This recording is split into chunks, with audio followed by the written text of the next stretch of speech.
17. I was looking at Ephesians 4 throughout that, but he starts off with saying, I therefore the prisoner. So going back a little bit to what he's just talking about in chapter 3, so we just go back a bit to verse 17. So have a little look at what he's talking about in that chapter. That Christ made, verse 16, that he will grant you according to the riches of his glory to be strengthened with might by his Spirit in the inner man, that Christ may dwell in your hearts by faith, that you, being rooted and grounded in love, may be able to comprehend with all saints what is the depth, breadth, length, and height, and to know the love of Christ which passes knowledge, that it might be filled with all the fullness of God. Now unto him that's able to do exceeding abundantly above all that we ask or think, according to the power that works in us, to him be glory in the church by Christ Jesus throughout all ages, world without end. Amen. Goes on to verse chapter 4. I therefore, the prisoner of the Lord, beseech you that you walk worthy of the vocation wherein you are called.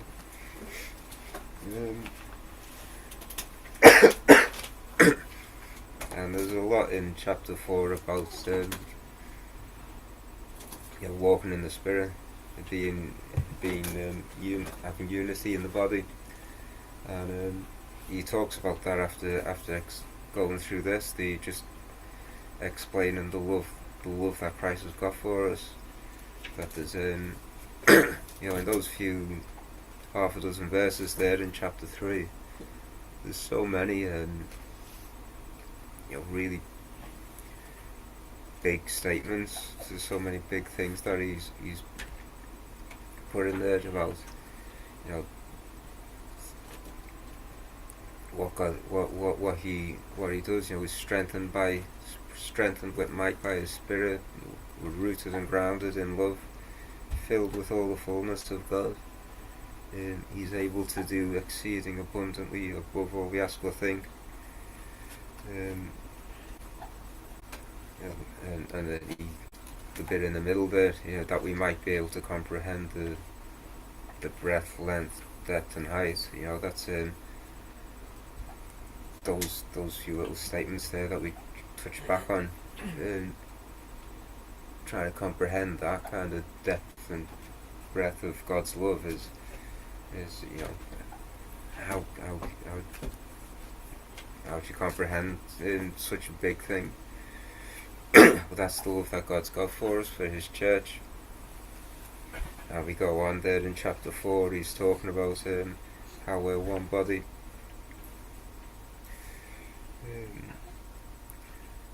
So in chapter 4 verse 1, he tells us to walk worthy of the vocation where you've called him, with all lowliness and meekness, with long suffering, forbearing one another with love.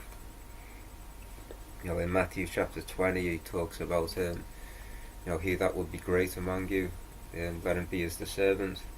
We're not like the Gentiles who would rule over you and oppress and all that, but the way in the Spirit is, he that's great among you will be your servant.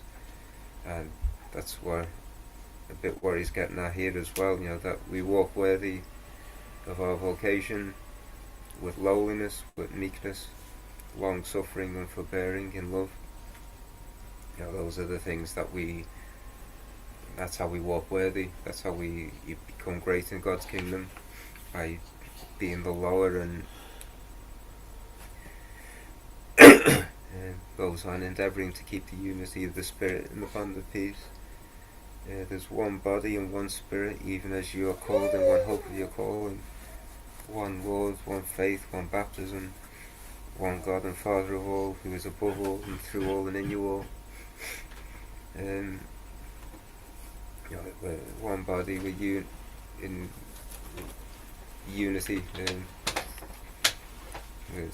endeavouring to keep the unity of the Spirit. And he goes on further in the chapter, verse 11. He talks about some apostles and some prophets and evangelists and pastors and teachers. In the body we've all got our own small part. He's given us all our own little bits to do, our own talents, our own gifts, our own, we've got our own abilities that we can do, and our own little roles in the church and the things we do outside and all this we've got. In the Gospels, Jesus talks about in our little corner of the vineyard. We've all got our own small part. We skipped a bit there, sorry. In verse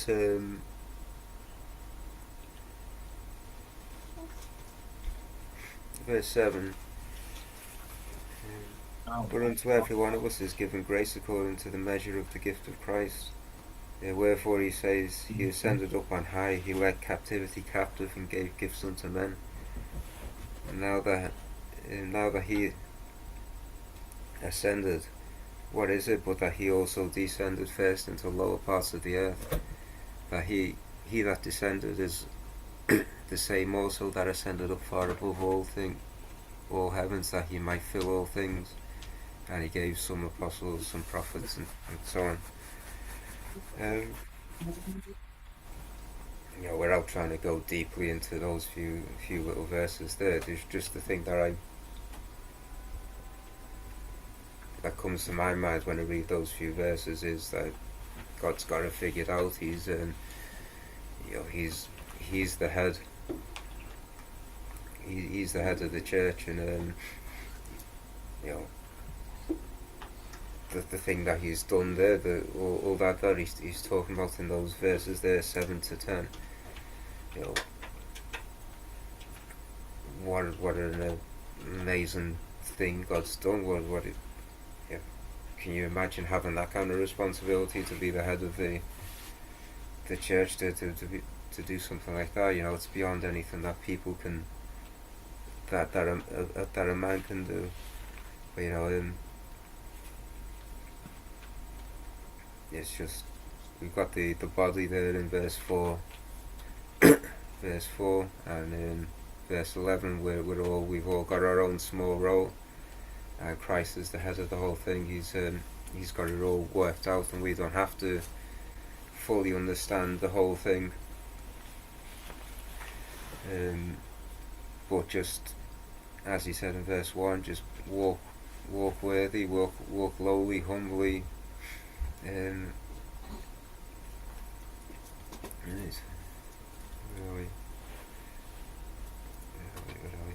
Verse 14 says, and that we be no more children tossed to and fro, carried about with every wind of doctrine, by the sleight of men and cunning craftiness, whereby they lie in wait to deceive.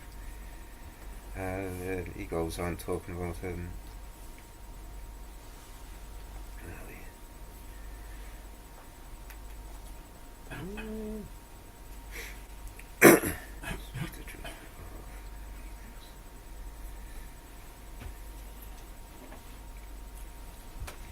he goes on, I won't read them all, but in verses 17 to 22, he's talking about people who are pretty much walking in spiritual wilderness, if you like. They're not following the Lord, they're not walking in the Spirit, just working things out their own way. That's what happens when you try and take on the role of being the head, not part of the body, not following the Lord, and trusting in reading His word, looking for His guidance and all that. You end up that child being tossed to and fro with all sorts of things. Our role, our safety, our strength is in the Lord, is in following Him.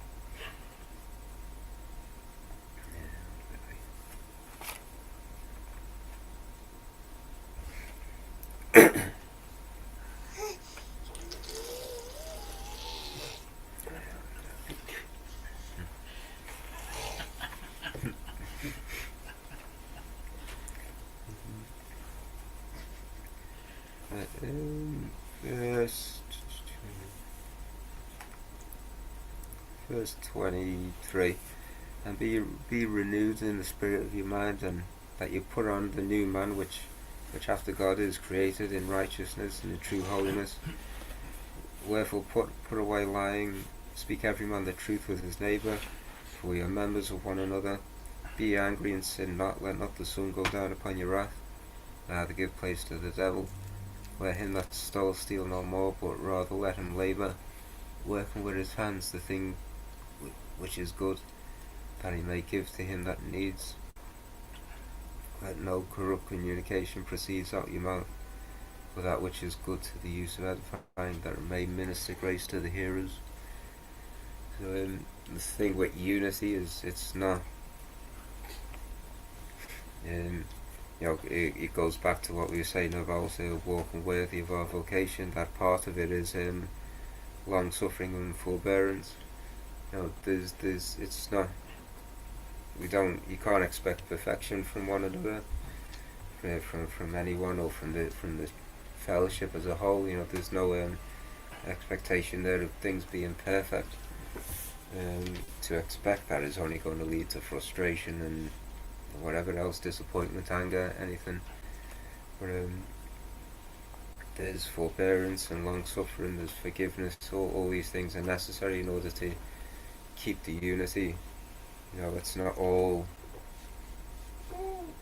you think the positive things normally when you think of unity, but it's not all that. It's also the forgiveness, the patience and all this. Those things are vital for keeping the unity, for keeping the what is it?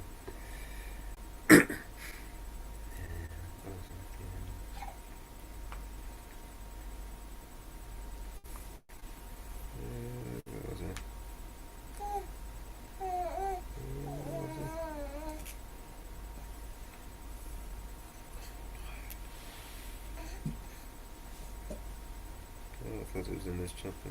Verse 25 was the last one you read, was it? Yeah, members of one another. I thought there was something else I wanted to go back to in the beginning.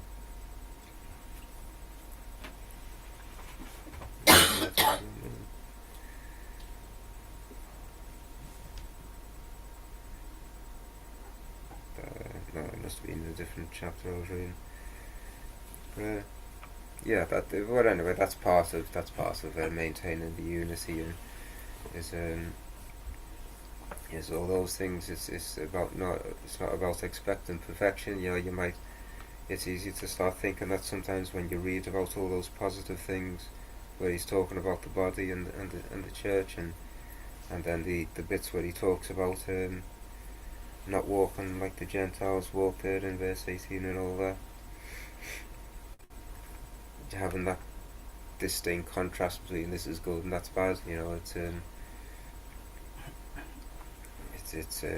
as you mentioned there on Sunday. You talk about on Sunday, it's not all good in the fellowship and it's not all bad in the world. There's it's not as simple as that. But yeah, verse 32 there at the end of it, and be kind to one another and tender-hearted, forgiving one another, even as God for Christ's sake has forgiven you.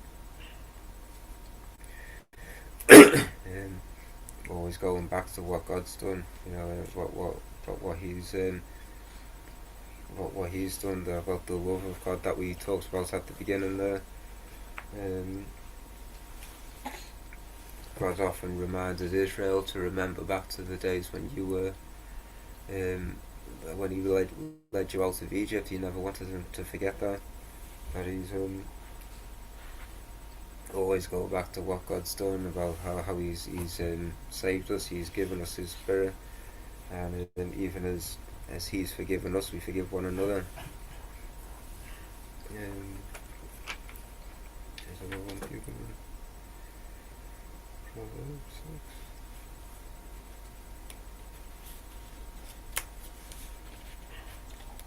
Nah, we got that.